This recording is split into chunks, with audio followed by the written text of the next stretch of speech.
వినుకొండ పట్టణ పరిధిలో సమస్యాత్మకత ప్రదేశాలలో సీసీ కెమెరాల ఏర్పాటు పట్టణ సీఐ సాంబశివరావు.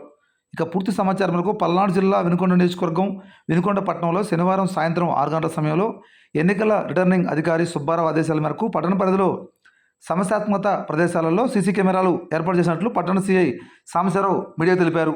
ఈ సందర్భంగా ఆయన మాట్లాడుతూ పట్టణ పరిధిలో సాధారణ ఎన్నికల భాగంగా అల్లర్లకు ఎవరైనా పాల్పడితే కఠిన చర్యలు తీసుకుంటున్నామని పేర్కొన్నారు. ఎప్పటికప్పుడు ఎలక్షన్ బూతుల వద్ద పర్యవేక్షణ చేస్తున్నామన్నారు. పట్టణ పరిధిలో ఎవరైనా అక్రమ మద్యం తరలించినా, నాటుసారా తయారు చేసినా, నగదు తరలించినా వారిపై కఠిన చర్యలు తీసుకోవడం జరుగుతుందని పేర్కొన్నారు. ఈ కార్యక్రమంలో ఆయనతో పాటుగా పోలీస్ శాఖ సిబ్బంది తదితరులు పాల్గొనడం జరిగింది.